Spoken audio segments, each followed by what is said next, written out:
What is up, everybody? It is Alex from Heavy New York, calling from the quarantine zone again, and this time we return with Infinity Shred. We are here with Nate. Thank you so much for being here today.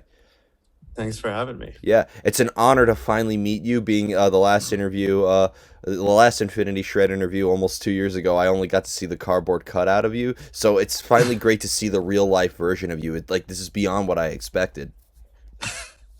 Up to the real life version via Zoom. Yeah. Yeah, yeah, or maybe that was actually you, and you just made the wish upon a star to be a real boy. Yeah. I don't know. And in some ways it was more real. Yeah. Maybe we'll actually meet in person Yeah, later this year or next year or something yeah, whenever shows actually happen again. exactly, exactly.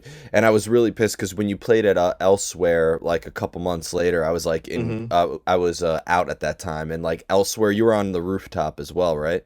Of that show. We were down in the zone one. Oh yeah, that's a cool like spot. So I can only imagine like the alternate reality you turn that venue into. Yeah, that show is actually really fun. Yeah. Yeah, we've been friends with the guys who run elsewhere since they used to run Glasslands. Did you ever go there? No, I heard of Glasslands it, but Gallery in Williamsburg. Yeah, actually, me and Damon both worked there for different periods. Me doing sound and him night managing. oh wow, Um, and I went to school with two of the elsewhere owners also. oh wow. So So you they're go way longtime back. homies. So it's always really fun to do shows with them. Definitely, definitely. I'm excited for that venue to be back. That was the last venue I was at Yeah, before the shutdown happened. I was there for Weed Eater. So, nice. yeah. But thank you for giving us some new music to, wait out the rest of this pandemic with. We got episode 2 recovery. Was this meant to kind of be a continuation or just a direct follow up to Forever a Fast Life, or was this almost kind of like a new beginning for Infinity Shred in a way? Um, it definitely it is thematically in some ways. We try to tie every record to the one before to some degree. Hmm. Um, but it's also kind of like a companion to the first EP. At the same time, we kind of like it's a kind of mirroring it in from a new perspective. Because our first Infinity Shed release was called EP1. Um, so we decided to bring back that like all the naming and style and like track titles and stuff like that to kind of mirror that, and it's sort of a similar length and structure as well. Okay, so it's more or less like a sequel to the first EP, more so than like the continuation of like, or like a follow up or a bridge between like a full length or something like that. Yeah, I mean uh, it's definitely informed by Forever Fast Life, like some of the themes and especially visually with the like more organic kind of like nature themes, and we reused the same character on the cover art. Hmm. Um, Um, no, I was just gonna say the two also like songwriting wise, the two kind of are linked because there was some tracks that they were written around the same time, oh, okay. and we actually recorded the EP before we recorded the full length. And back at that point, there was like some songs we were still like not sure if it was going to be on the full length or whatever. So they are definitely like close compositionally because of that. Hmm. When it comes to your songwriting process, because I feel like with like the Infinity Shred catalog, I feel like you have the perfect bridge of having something very experimental, but also like having your own vibe that defines your whole catalog together. Like I know that I'm listening to an Infinity Shred song, but I'm also able to tell like what album it's off of. So is there kind of like a formula in your songwriting process, or have you always kind of like taking a new approach to everything? It's a good question. Um, I think there's been I think the formula has slowly changed, but it definitely exists. Um, but definitely, I mean, when the songs are written in their demo forms, I feel like you wouldn't necessarily have that connection of like what album it's off of. It's more like once we have like the raw ideas and we start grouping them together and figuring out what works. Um, like as an album, then we can start kind of like creating like a sound for that record, you know, like whether it's re-recording a bunch of synths or, you know, obviously once you like lay down drums all in the same place for a set of songs, they're gonna kind of sound similar. Um, but yeah, I mean there isn't really a formula, but you know, someone tends to like start a song, and then I guess we have like a way of like re-recording and using some like reusing certain synths and sounds that kind of like, if something's pushing, like we feel like it's maybe pushing really far away from being an Infinity Shred kind of sound or whatever, Mm-hmm. or section, and we want to pull it back in or we want to pull it in a different direction. There's like we like also doing callback stuff and like, let's use the synth sound from Sanctuary or whatever, and then it kind of is like, oh yeah, this sounds right now. And, so yeah, I wouldn't say we have like a strict like writing formula, but there's definitely like, we definitely have ways of keeping things sounding like us, if that makes sense. And that's honestly like one of the biggest struggles, because we tend to, when we start ideas, sometimes they're like completely insane or wouldn't necessarily work for the band. And then by the end of like, let's say Damon started something like that or Clara does, then by the end of like, by the time it goes through the other two of us, it's starting to sound like an Infinity Shred song. You know what I mean? And then once we do get into like album recording stuff, then it all really comes together. Does it ever start off with the making of a new album or a new EP? Does it ever start off with a preconceived idea, or is there maybe like a lot of improvising and a lot of trial and error that's involved? Hmm. I don't know if we've ever done the thing where we have like an album concept in mind and then write it. It's definitely an interesting idea, and like uh I think it would lend itself more to like, if we were like, you know, let's go rent a cabin and write an album or something, that might work for us. But the way we've done things, just like slowly over time, things come together. It's kind of, we kind of let it happen more naturally, I guess. And it can even be like one track that's like, oh, this works, let's build an album around this or whatever. But yeah, it's not fully preconceived like that. Well, what's funny is when I saw you guys at the Astronoid tour 2 years ago, like for a metal audience that was into Astronoid, that was their first time ever experiencing Infinity Shred, and you guys really got the audience into it. And I was talking to like a couple of friends about it, and they were like, "Yeah, like I could hear this band play at like an Animals as Leaders show or like, you know, a Periphery show or something like that, but like I also want to listen to this music at like a rave, you know what I mean, like or like an EDM or something like that." So I feel like you're able, and like even with the new EP, like going from Monitor A to Monitor B to Recovery to Is, it just almost seems like there's always many different vibes behind it. Does maybe like does are is each Infinity Shred song maybe like representative of what you, Clara, and Damien were maybe like feeling at a particular time? Does an emotion dictate the composition? Uh, Definitely, yeah. I think at least they start that way. Like the core of the song, melodic, you know, harmonically and melodically. I think for whoever is writing the song, they have some kind of, at least some kind of like general emotion in mind. And then we can talk about that stuff and kind of figure out where we want to take, where we want to take, if someone else wants to take a song a certain way, and make sure that's kind of like in line with what whoever started the song is down with. And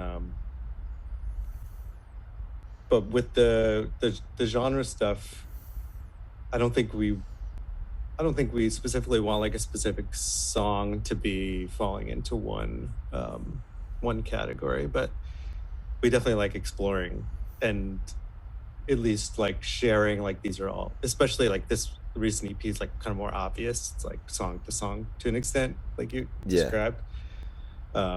but yeah, it's kind of like showing like this is all the stuff we're into making. Yeah. And we're going to try to tie it together as one listenable piece of music, you Yeah. know, But and I'd hopefully it imagine works. with your relatively experimental sound, there is always like new sounds that you like to explore, or there is like a lot of Hmm. like trying new things has never been something that you guys are hesitant in doing, right? Yeah, definitely not. No. I think we're kind of always down to try whatever is the most, you know, there's no like limits. We're not like checking each other in the writing process. Maybe that happens, like I said earlier, like down the line, and like when we're putting an album together, if we need one track to work into another one or out of another one, then maybe like replace a sound or two, but not really like there's no limit on like what we want to explore genre wise. Yeah, and especially with like with the gear that you use live and like all the different sounds and stuff, as technology has always been evolving, and there's new elements of like synthesizers and guitar pedals and like all this. There's always like with every I think like every NAMM show, there's always like something new to explore. Yeah, definitely. Um, I've actually never been down there, but I was thinking about it after looking at some of the stuff that was there last year. But yeah, the most recently for me is Axe Effects. That's like my new go-to for all my guitar stuff. So Yeah, and we're that's definitely like we don't want to be like a gear band, you know, where we're like hauling tons of shit to every show. But definitely like me as an engineer, I'm like interested in what's out there and to see if it's useful to us. yeah. As an engineer, like do you work as an engineer for other artists as well? Yeah. Yeah. So does working with other artists maybe bring in some new ideas for Infinity Shred as well? Because all artists learn from each other in a way. So. Yeah, yeah, definitely. I mean, like everything I work on, unless it's like super boring corporate shit, which is a lot of it, honestly. That I don't know what I'm really learning from, but yeah, if it's creative, I'm gonna take something from it, subconsciously or not, you know, whether it's like a something I tried in the studio or like a way of just thinking about arrangement or like, you know, anything. It's definitely like always ears open, like listening to people with good ideas and um, like trying to internalize stuff that could be used in the future. Hmm. And is there maybe like a different mind frame when you're working on other artists' material versus when you're working with Infinity Shred, or maybe is there kind of like a usual method that applies to all forms of engineering?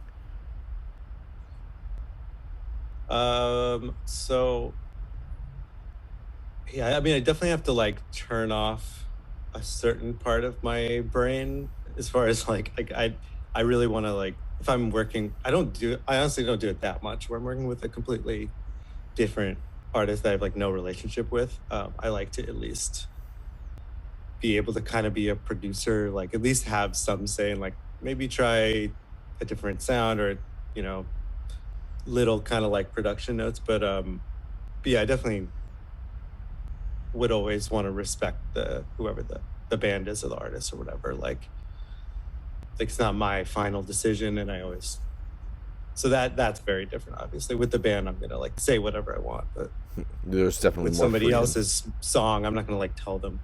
And especially if it's something that like if I don't love a certain part, I try to like it's hard, but I try to like be objective about it, like not let my subjective opinion like if it's just like oh this thing annoys me or I'm not into this, I'm Yeah. not gonna like say hey I don't like this song. Of course. I'm gonna just like do my best to like represent it and like you know mix or engineer it in the best way possible um, according to like their vision. Yeah, I mean, that's always got to be hard too. Like being an artist for other people, whether it's mixing engineer or maybe even like being a designer. I feel like it takes like a certain amount of skill to like every artist has their own vision, but when you're making art for somebody else, it almost seems like your vision has to change in a way. Yeah, definitely. And I also, it's kind of funny for like 5 years I was, or even longer actually, I was doing, uh, composing music for like advertising for commercials and stuff like that, which is totally in exercise, like in that exactly. It's like technical. I'm like kind of have to turn off what I my own like tastes to an extent. You know, like I want to make things sound good and like do what I have to do, but it's like so much more about just like pleasing someone else. Yeah. Like what does this person want and how do I accomplish that instead of like how do I make the best thing. Yeah, and it's also like, especially if you're making something for a product, there is like that marketing thing. Like, I mean, you're not going to be able to sell, I don't know, laundry detergent with to the soundtrack of death metal. I mean, that would be cool, but Yeah, well, yeah, I mean there's like some cases of if that's like the concept of the spot or whatever, like yeah, um but yeah, no, that was kind of something I discovered early on about that stuff, is like I kind of have to like let go of what I think is the best, and um sort of just give in to catering to a non-musician's idea of what they want it to be, which yeah. is very different. Of course, of course. And I have two more questions for you. But as somebody who saw Infinity Shred live at the St. Ida show with Astronaut, again, it was a great time. It was like an alternate experience in a way. Like I think you turned that. You forgot you were in a club at that show. It almost seemed like that you took people into a dream in a way. Like there was an alternate reality at an Infinity Shred show. For is there maybe a similar energy that you put into your live presence as you do when you're songwriting, or do you consider songwriting and playing live two completely separate arts? Interesting. In terms of like the atmosphere, not so different. Because that is there where like we want to be intentional about like the spaces we're in a given song or an album or whatever. Like if we want something to just be like massive and huge, or we want something to feel like you're like intimate in a room with this music happening, live is different because you can't really change like where you are. um but we can do the most we can to like transform, like you said, like with lighting and visuals, and we used to do a lot of projection, and then we built lights for the whole set, and I think the ideal is doing both of those things. Mm-hmm. But yeah, and like I think making the live experience different from the record is also important to us, Mm-hmm. if that makes sense. Like we don't want to just reproduce it.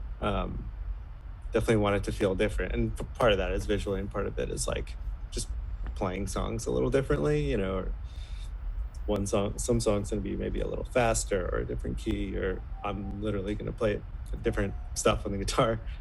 um so like, yeah, we think of it in it's kind of a similar holistic way, but like definitely don't want them to be like too similar to each other.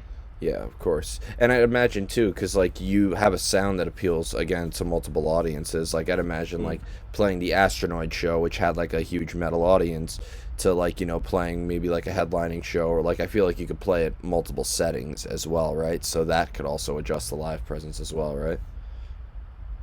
Yeah, I think we have had to do that in a few different ways. It's become more natural now since the band kind of evolved to be a little bit heavier. Um, so now we don't really have to try as hard. But like like in 2017, we did our first like tour with the metal band, was the Periphery tour. Well, we did Horse the Band and Periphery Oh, okay. that spring. And for that, yeah, we like brought in another guitarist and picked specific songs. We didn't have as many songs at the point also. But we like, yeah, we kind of catered our set. We didn't like play different music, but we were like, what are the songs that aren't going to piss people off that much? Because we're opening all these shows. Um, so yeah, we had to cater a little bit more and like really make sure we were on point, like with the lights and with our performances and stuff, because we know that audience is going to be like way more about like what are they playing, kind of, and want it to feel good and powerful. But now it's like we can, like the Astronaut tour was totally natural for us. um, but they also cross over towards us with the kind of atmospheric stuff, so it's like it's not really that much of a stretch between us and them. It was more when we were like playing before Norma Jean. Like there's like very little connection there. How was the reaction to that, if you don't mind me asking? Um, we it started off pretty bad. Like the first show we played, I think we were the venue. It was this like I don't want to call it out by name, but this really shitty like warehouse venue in Pennsylvania that I have since had to go do sound at and had a horrible time doing that too. Um, and that was like the first night of this tour, this big tour, and we were already like we just met everyone. This is the biggest tour we've been on. Um, and it was just like not a great show. I think we had some technical issues and like um, staff wasn't great. And then like the crowd was also just like doing Norma Jean chants in between songs. Hmm. So that wasn't awesome, but we ended up like getting pretty tight with them throughout the tour, and it got like a lot better. I think just the fans kind of feed off that to an extent. Also, we got better, so that helps. But um, yeah, I think by like the middle of that tour, we were totally fine, and it was probably weird for people that didn't know what to expect. But those shows went over pretty well, so Awesome. it ended up fine. Yeah. Yeah. And the final question I wanted to ask you is the band originated in New York City, right? It wasn't like you started elsewhere and relocated, or am I wrong? Yeah, no, that's correct. Yeah. Like So from the beginning, yeah. so was there kind of like, were you starting out in a New York City like scene in a way? Like, were you like doing the metal shows at like Lucky 13 or Vitus or whatnot, or were you kind of like more or less kind of like exploring many different live settings throughout New York City? Um, I don't know if you guys touched on this in the last interview, so I don't want to double up too much. But I didn't. the band started. Okay, so the band was originally called Starscream, and it was just Damon and our previous drummer George. Um, and I mean, I don't even know when they started. Honestly, like 2005 or something.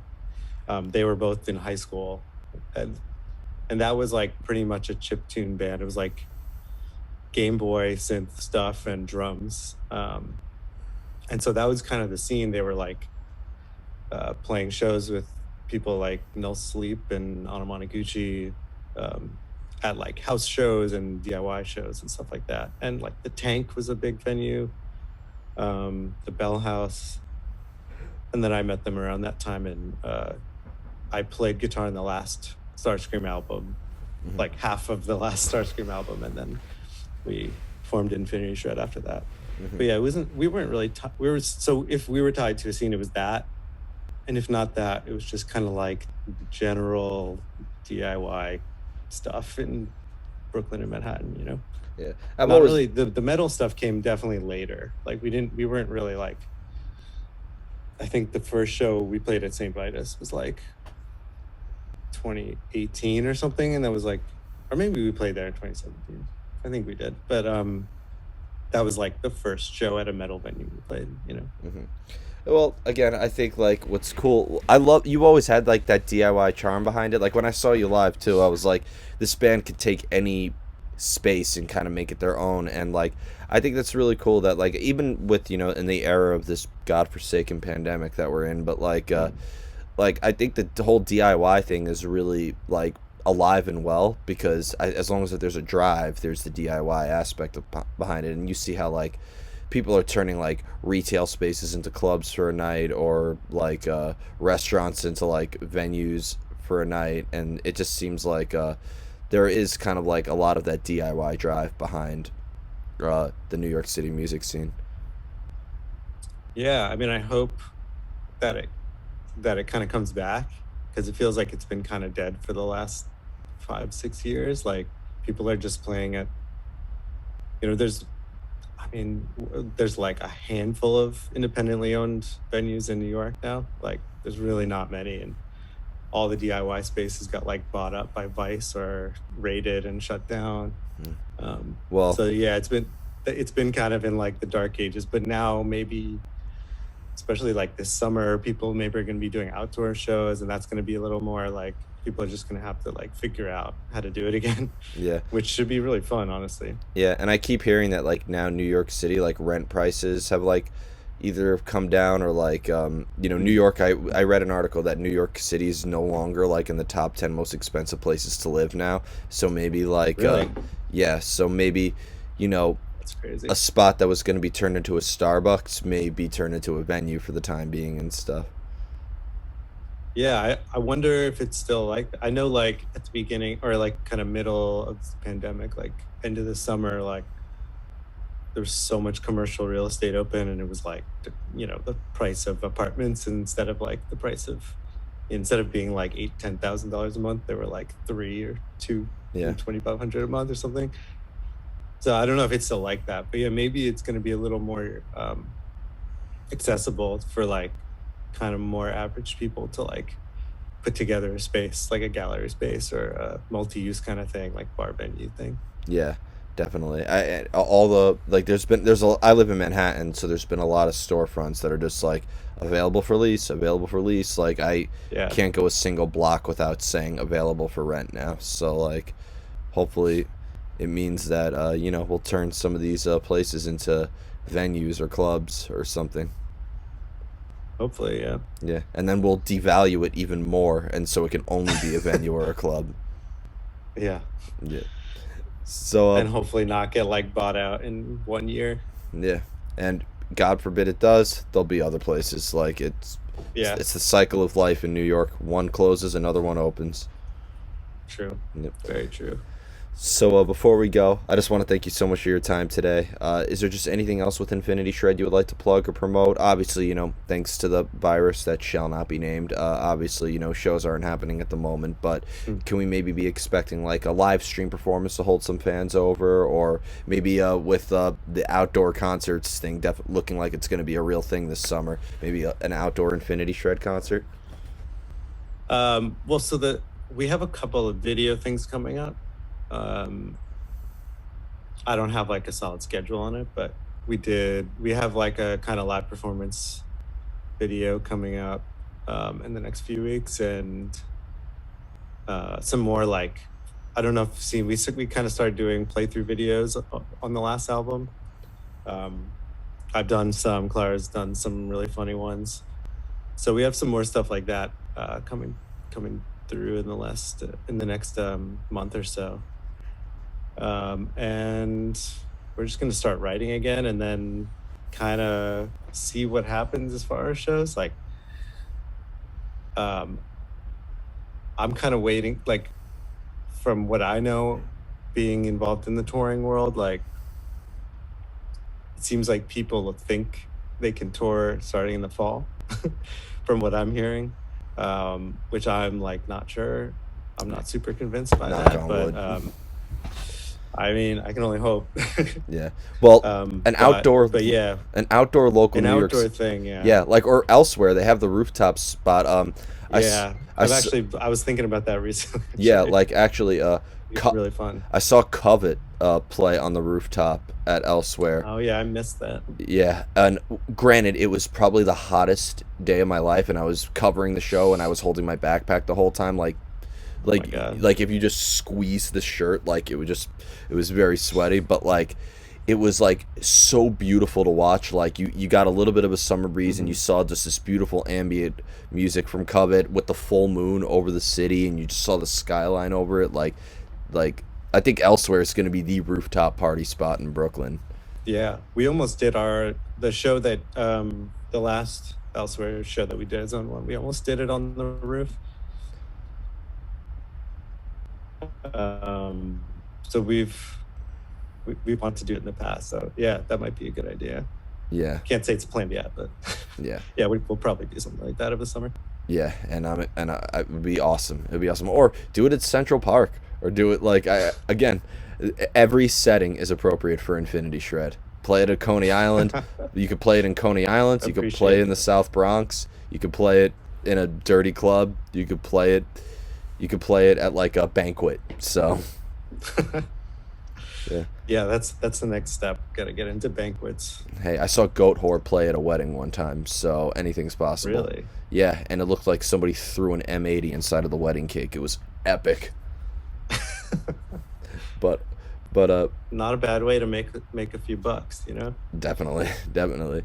But Nate, thank you so much. Everybody, we are here with Nate of Infinity Shred EP2 out now. Be sure to check it out. This is Alex from Heavy New York. We will see you next time.